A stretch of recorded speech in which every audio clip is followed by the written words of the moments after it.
goes.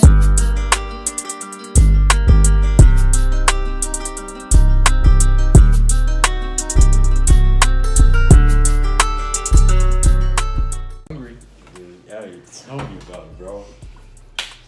Yo, what's good, yo, man? It's your boy JP Productions. I got my man Evan right here. Yes, sir. I'm excited to be here, bro. So, appreciate you for coming on. Yeah, so, dude. you guys, I can't even see the camera, man, because it's light. But for today's video, guys, we're gonna be doing something different. I never did it mukbang. I haven't did it at all, on my channel. If you guys don't know what a mukbang is, basically you're just talking and eating, I'm grubbing. I'm A hungry, lot of boy. people be having burgers, freaking 50 things of wings, pizzas. They be having all sorts of crazy things. But I got a buffalo burger. What you got? I got that queso burger. That Dude, queso? Are we getting into it now? Oh, that queso? Yeah. Oh, look at that. Oh. I ain't gonna cap. Hey, show the camera, dog. Look, Oh. nasty. Oh, hold on. I ain't Whoa. gonna cap, bro. Yo, Like, y'all see this? hey. Ooh. I mean, I got something like, a buffalo. That's basic. Buffalo And then you get the burger. little corn on the cob. Instead of rice, instead of what's it called? Fries, I got rice. Okay. He think he's special because he's on the diet. But I low-key should have got fries. I ain't gonna cap. But Well, for today's mukbang, our topics basically, if you guys don't know, man, my boy Evan right here used to be a shooting coach for a D3 school. Yes, sir. But before we get into that, you want to go ahead and tell the audience a little bit about yourself? Nah, I can't. Oh, you forgot to pray over the food. I thought about that, but you're in the middle of talking. I got hungry. Hey, we got to pray over the food. Let's do it, man. Thank you for... Okay, go ahead. All right. Dear Lord, I'd like to thank you for giving me another day on this beautiful earth, Lord. Thank you for giving me and Evan this food.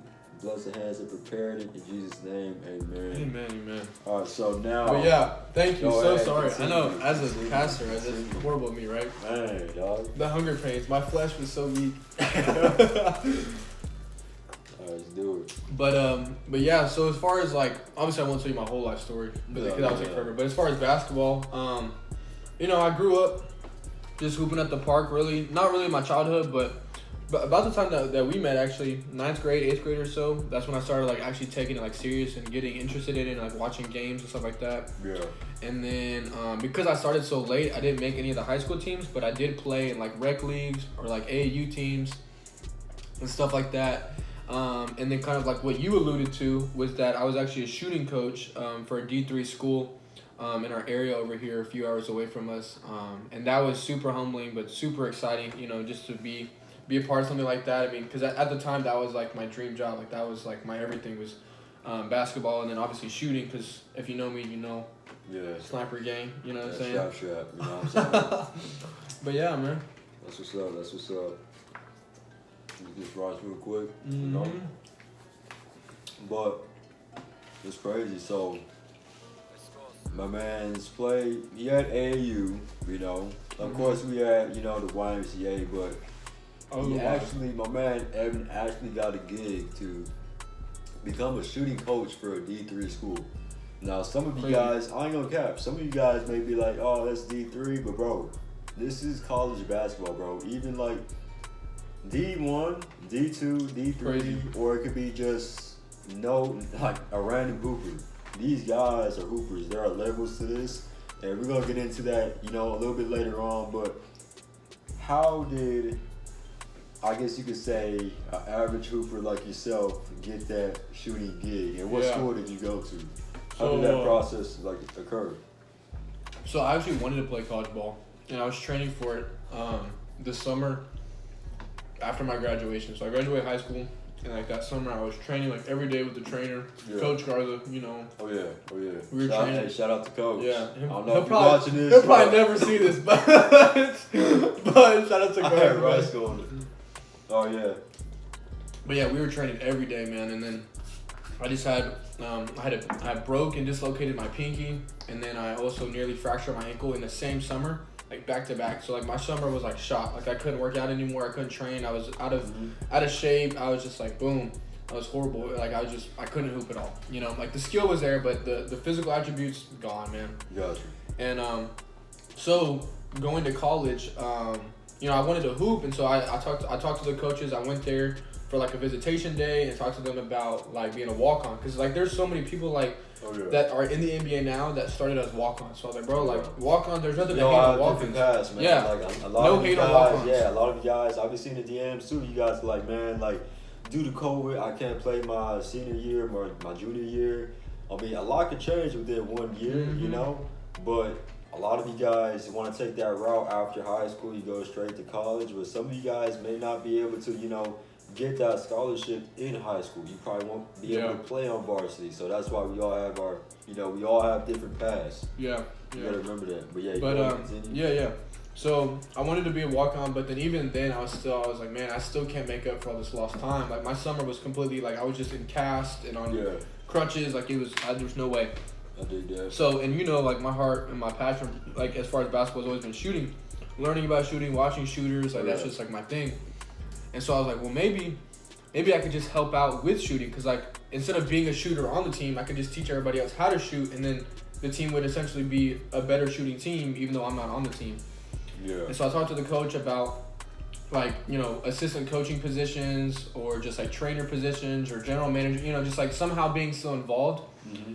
And I talked to them, and they were like, yeah, dude, like we're all for it. And so I was the general manager, or not not general manager, but like the team manager, not the general manager. Yeah. That's a completely different position, general manager. Boy, yeah. But like I was a team manager, but also the shooting coach. And that really just happened from taking the initiative. You know, like I was on the sidelines during practice, and I could have easily just sat back and watched, but like I was in there with them. Like I was, you know, when they were running laps around the court, like I was on the edge of the court, like, yeah, like let's go, you know, or if they were like practicing free throws and I saw like their elbow was too far out or like whatever, like I would just be like, hey, do this and do this. So like I was getting in there, getting involved, getting out of my comfort zone, like putting myself out there and exposing myself to these players, like, hey, like I'm about this team. I'm about winning just as much as you guys, even though I'm not on the court. Like I'm all for you guys. And then from there, I just started growing relationships with players. You know, because I was a freshman at the time, and there were other freshmen there who like were my friends outside of this, or that lived in my same hallway or anything like that, because I lived on campus. Yeah. And so just seeing them in the hall, I'm like, hey, bro, I saw you in practice. If you do this, this, and this to your shot, you know, then you'll have more range, or you know, whatever the case may be. Yeah. Then they do it, and it works, and then they come up to me the next day. They're like, bro, I did it. And so then eventually word spread that like what I was saying was true. And so then everybody was like, oh, bro, like, can we put shots up after practice? And like, there was like seniors, like grown men. I'm like 18, fresh out of high school. Yeah. 22, 23-year-old, like grown men, like, you know, hoopers, like way better than me, coming up to me being like, hoopers. Yeah, there's levels, bro. I'm not a hooper. I promise you I'm not. But our point guard at the time, he was a junior at the time when I was a freshman. He actually came from A&M. He was at D1. He made D1. But because of the playing time, because he was a third string point guard, and he wasn't trying to make it to the league, so he's like, I don't care about where I play. I just want to play.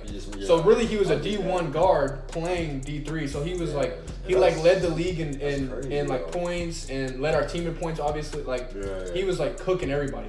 And me and him would even do like shooting workouts, you know. And it was just like, dang, bro, like I'm basically a high school kid coming in here working with you guys. And obviously he had the strap already, you know what I'm saying? So it was more just like putting up reps with him. But like I remember like our center. Our freshman center, he was like 6'10", super tall, lanky, could jump and everything, but like he could not shoot the ball to save his life. Yeah. And the biggest thing was because his set point was too high, because they teach big men and tall people like shoot as high as you can. Yep. Lower that thing down a little bit. Split at just lower the release point, set point. Y'all gotta watch these videos, man. Yeah. This boy he be posting facts. You know what I'm saying? But shout out to JP. I guess that brings me to my next point too. As you were teaching these other players, you know, what's right and what's wrong. Mm-hmm. Now, of course, when it comes to shooting guys, like, of course, you know, what's wrong for you might be right for the other person. But there are some things when it comes to shooting where it's like, yeah, if you do this, this is a lot more better than... Like, no matter what, you do this. No matter what, you know? Yeah. So I guess, as I was saying, my next point would be, how did those players react when... a hooper like yourself was like, hey, why don't you adjust this? How did they react to you by teaching them? So it's kind of just, you have to know, we kind of talked about it earlier off camera, but like, in order to be really knowledgeable in something, I believe you have to be able to teach it to any age group. Yep. You know, and so because I was able to tell them the science behind it, like why, because you know, obviously they would question like, how do you know, like you're not a hooper, like how can I believe you type of thing. Yeah. And so because I knew the science of like why is it better to have like, you know, a lower release point, well, it's because the angle of trajectory when you shoot, like I was giving them like scientific like facts behind it, to where for one they didn't know that, and two they couldn't argue with me.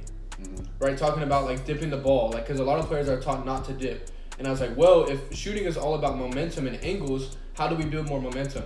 Well, momentum is built through motion, so the more motion we have, the more momentum. And so they're like, huh? So then they try it, and then what do you know? It works. And so now they believe something simple like dipping the ball. So then when I say, hey, you know, put your finger here, put your hand here, and it's kind of weird for them, they do it anyways because I've taught them the simple things and they believe me. So then the weird things, they still believe me, and then they see the results, and so like.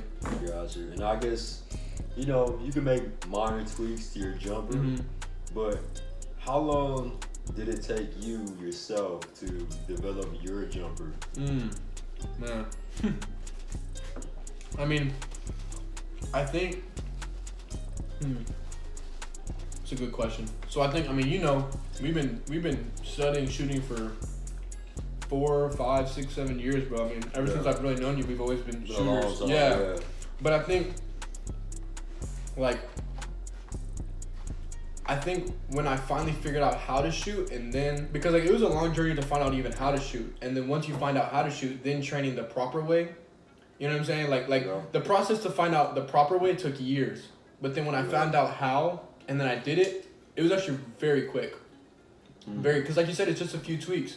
Just a slight turn here, a little shift of the hand here, and you just do that little shift enough times, you know, because then it just comes down to reps.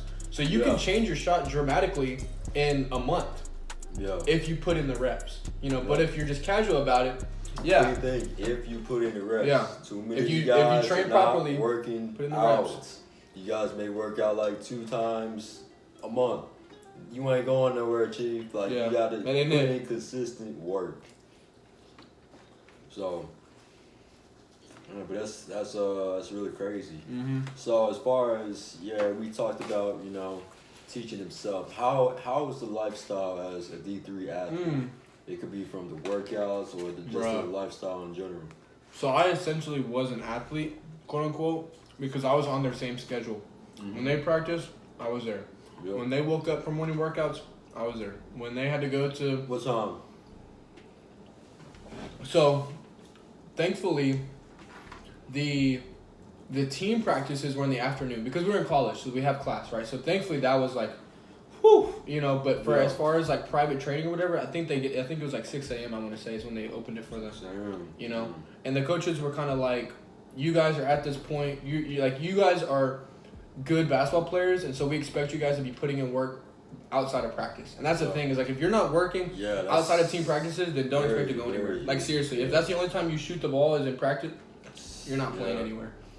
That's what separates, you know, the great people from the average people, man. Like if you only work on your game in practice and not outside of practice, don't expect to go too far with this game. Because team practice is team building. You work on plays, you work on motions, right? You work on philosophies, you work on defenses. You may get, you know, a little bit of skill work, but it's not going to be specific. In college, there was almost no skill work in college. As a team, there's no skill work.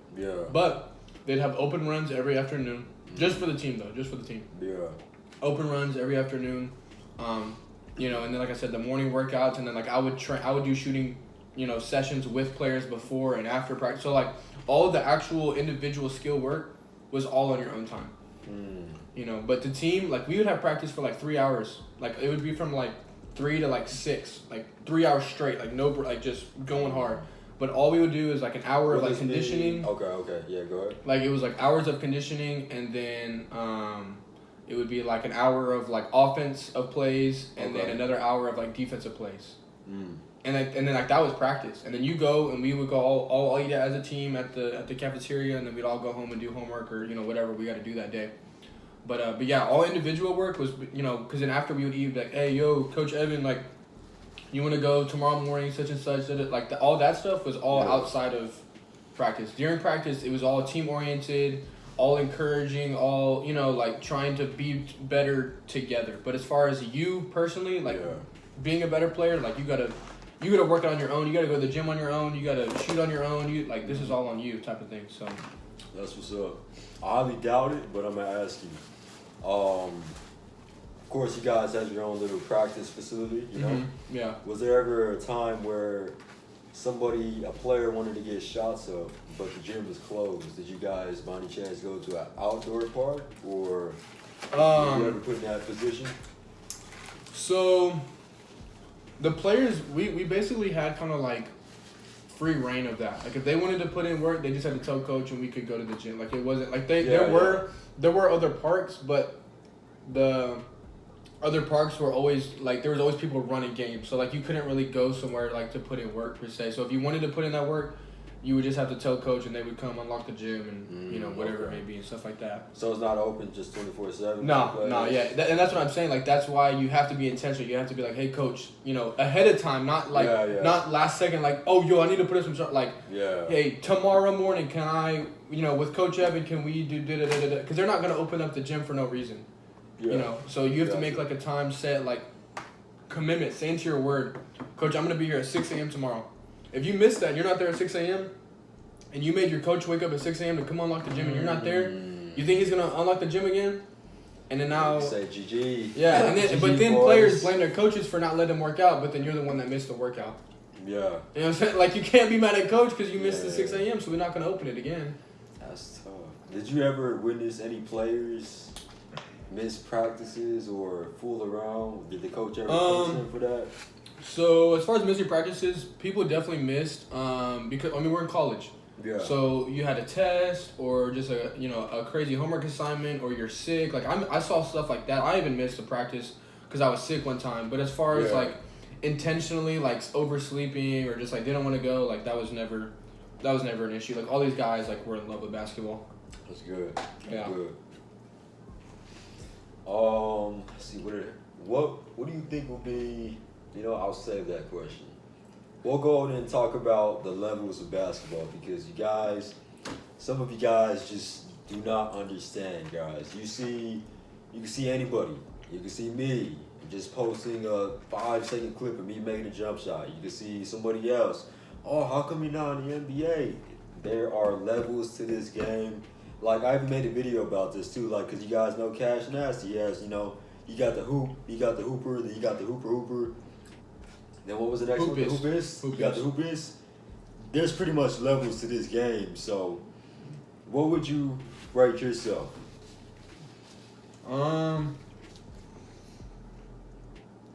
Probably a hoop or a hooper. Hooper. Like in that in between. Like I would say hooper for both of us.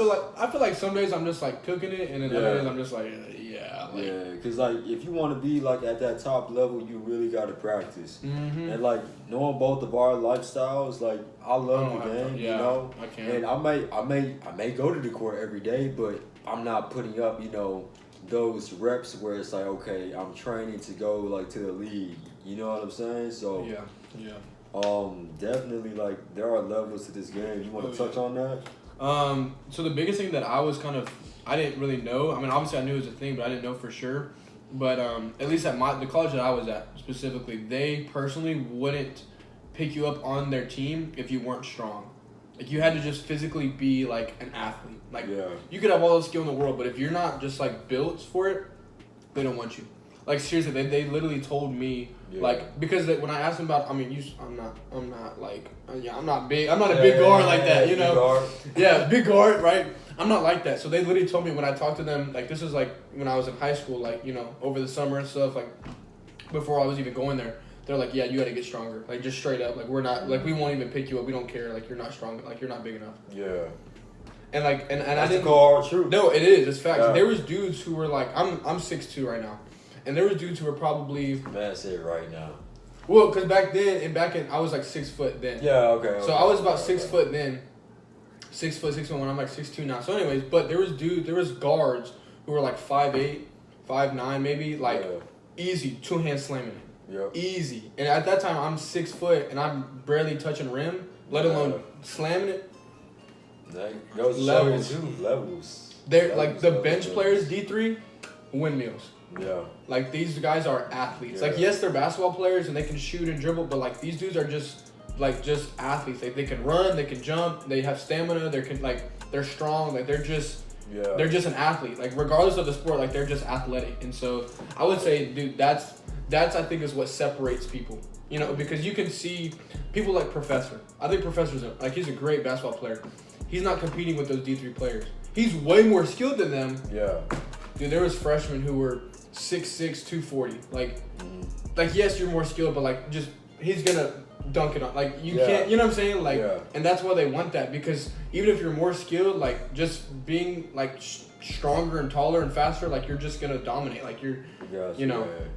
And so I would say that is the biggest thing that I woke up to, like seeing other freshmen. Like the people that I were training were like 100 pounds stronger than me. Like I'm just like, dude, like what the heck? Like we're the same age and you're like a bodybuilder and I'm like a scrawny twig. Like, you know, because there's levels and I would shoot them any day, but I'm not on the court with them. Yeah. There's no way I'm competing with these guys. We're the same age, we're the same height. But they walk around like this, like they like, you know. And I'm not trying to discourage small guards like Curry, you know. But even people like Curry, like if you really, like bro, like no, but like he's not like Westbrook, just like but he's still strong, like he's still muscular. Yeah. So, but you know, you don't have to be jumping out the gym to be strong, you know. And so, but yeah, definitely strength and conditioning was like the biggest thing that I was. But yeah, dude, there's levels to this, man. Like the bench players were windmilling, shooting NBA range. Like kids that get 5 minutes, 4 minutes a night on a D3 school, like would kill anybody in the park. Like, So, and that's probably why they didn't go to the park, because it wasn't worth their time. Like they're like, why am I? You know what I'm saying? Yeah. Like, why would I even go play with kids at the park when I could be putting up 1,000 shots on the machine? Like, So, you know, like you said, there's levels to it, and it's like they know in their head, like, I'm trying to be a better player, not just have fun with it. And there's nothing wrong with having fun, like us. Like we're just having fun, but like for them, they're trying to win a championship, so they can't risk getting an injury or whatever. Like, you know, for sure. Out of the best player on that team, because I'm sure you had some time to, you know, watch them play. Yeah. That best player, what do you think made them that best player? It could be their scoring, their defense. What do you think a player needs to patience? Okay. It was our point guard. Okay. So the guard that I was talking about earlier, who is D1. Yeah. They used to call him Chris Paul. That's literally his nickname on the court. Yeah. For one, he looked like Chris Paul, but he was so patient. I almost never saw him make a turnover. And it's not because he just passed the ball immediately. No, he had the ball every single play. He had the ball for the majority of the shot clock, but he almost never made a bad pass. Yeah, making the right. And he almost never took a bad shot. Like, I mean, unless he just had the 1 second left type of thing. But But like I never saw him out of control. No one rushed him. They could double, because like I said, they would practice defenses, so they would practice their press. Yeah. And obviously he'd have to run through that, and he was just, they pass here, run, catch it. And I got a video coming soon about traps too. Cool. Like he just calm, cool, collected, like did not care. And that's what made him such a great player, is that he never got out of his comfort zone. That's why he averaged 16 and 7 a game, was because nobody could stop him. Not because he was faster, not because he was stronger. He wasn't a sniper. Like, he could shoot obviously, but he wasn't like Steph Curry out there. Yeah. But because he only took the shots that he wanted to take, he made them all. He only took the layups that he wanted. He only took no one. That's another thing too, like taking the shots that you are comfortable with, because you don't want to go out there and start shooting these stupid shots that you don't practice. You know, a lot of you guys, may be like, hey, I can make shots in practice, but when game time hits, you go cold. It's because whatever you shoot in practice, it may not translate to what you're doing in the game. You know, so that's a huge thing. He stayed aggressive too. Doesn't mean he shot the ball every time. Yeah. But he stayed aggressive. He was every time he caught it, everybody was like, oh, we got to figure out, like, we got to get on guard. Like, it was not like, because, you know, there's those players, they catch the ball and you're like, yeah, I'm not worried about you. Yeah. Like, yeah. Even if they're a good shooter, you're still like, I don't really care. Like, because you know they're going to make a mistake or they get scared. But, like, when he caught it, his name was Nate. Yeah. When he caught that ball, like, all eyes. Like, he would drive in the lane, literally all 5 defenders would turn their head. And that's why, because he was always in attack mode. So, he only averaged 16, but he was, like, aggressive. He was running to the paint, crossing up people, like, always looking, like, making extra passes, like, yeah. Yeah, that's always aggressive. That's incredible.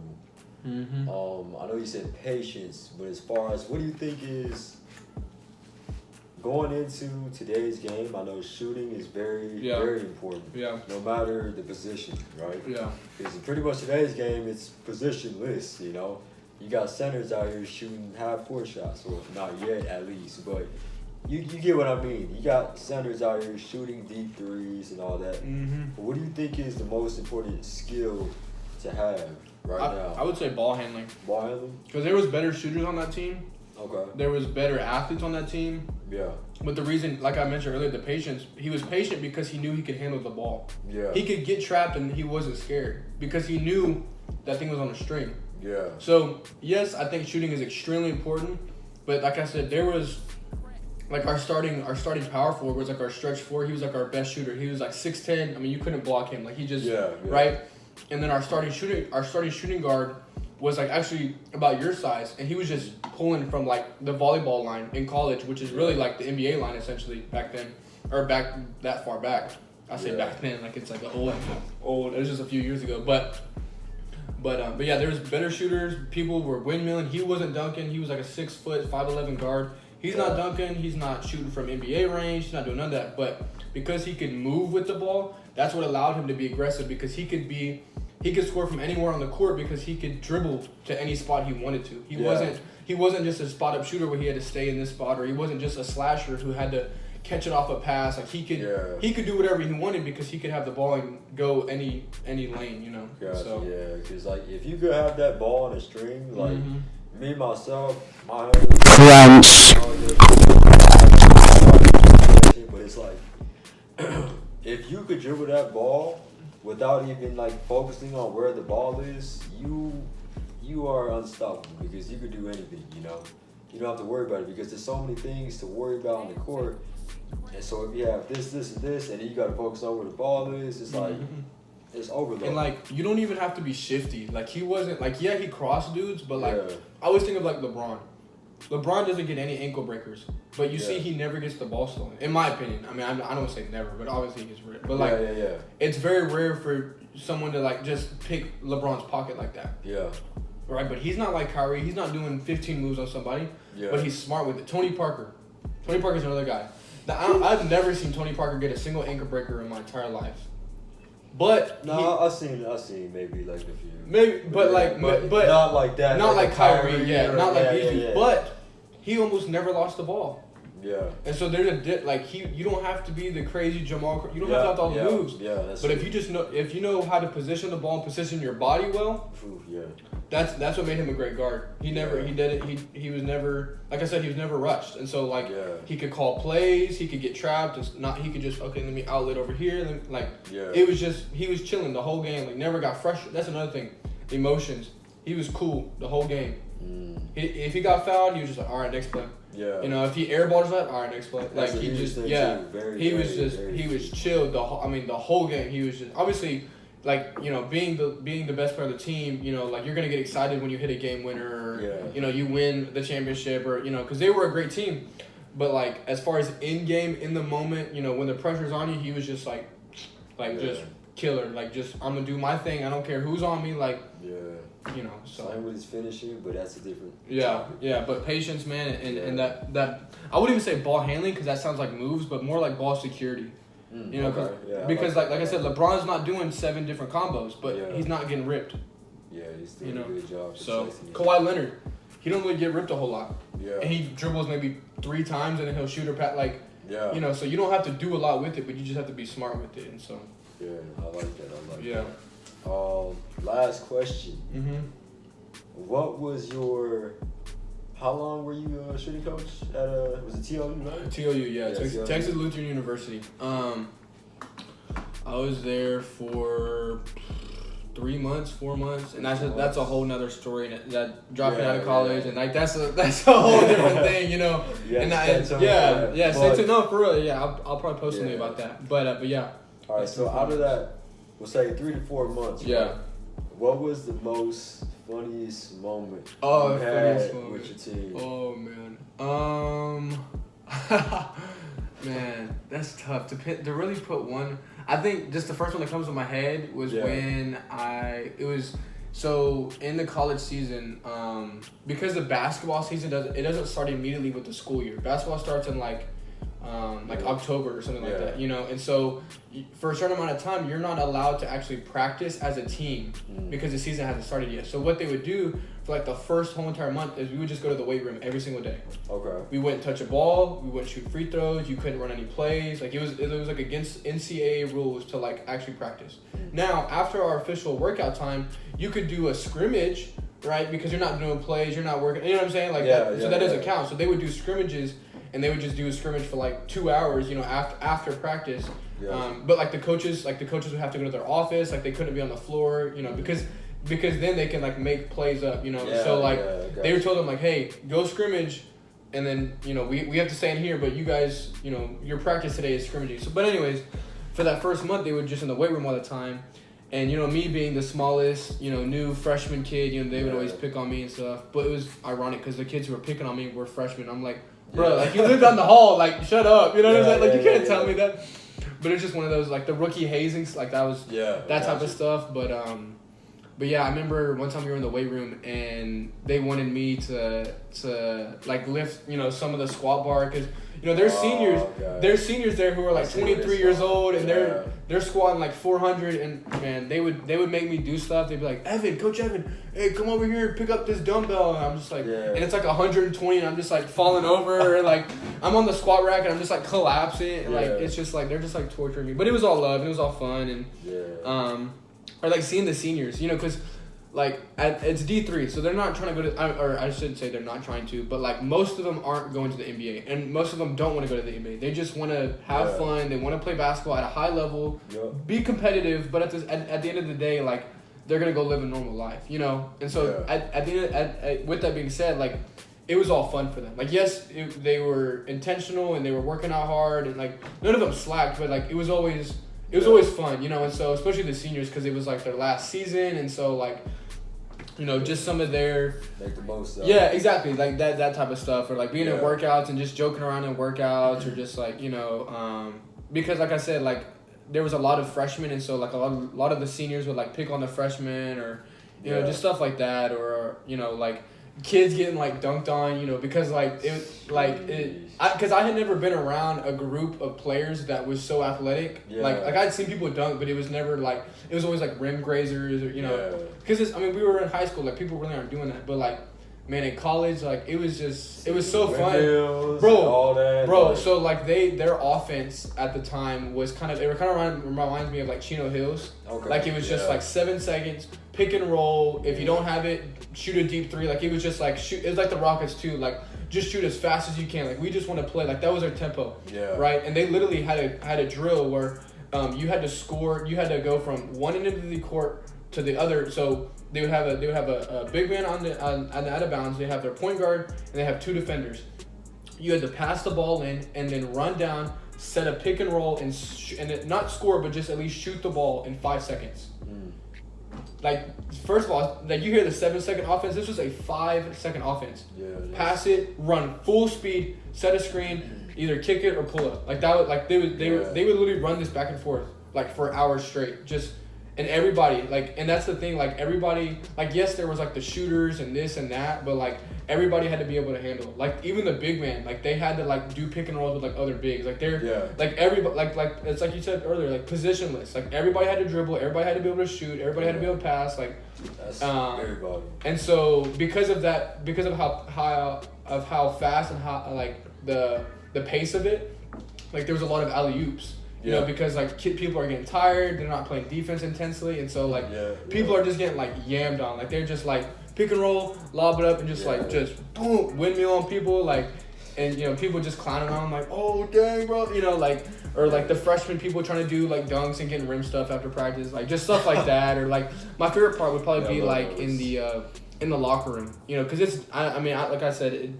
I didn't play high school ball, but I played AAU, and so like our locker rooms were like bathrooms or like, you know, like it wasn't luxurious, but like theirs was like we had like a lounge and like an Xbox and a TV and then like private showers, you know. So just like we're all exhausted after practice. I mean, I should say they're exhausted. I'm chilling, you know, like we're all exhausted or whatever, just like kicking back, playing Xbox, like just hanging out like after practice. Like that was like the coolest thing, and just to be like a part of that camaraderie, and just like every day was just like no matter how bad my school was, like I just knew like at the end of the day like I'm gonna hoop and hang out with my guys. And but yeah, those are probably, I know that wasn't like the funniest or whatever, but that was just kind of like the best moments of. No, you're good, man. Yeah, that's a vibe though. Xbox is just something a lounge, bro. It wasn't like, now don't get me wrong, it wasn't like all, because they were D3, so they weren't, you know, we weren't like top of the notch. Banging like but we had like 2 couches and a little chair, like, you know, and so, but it was, it was pretty sweet, man.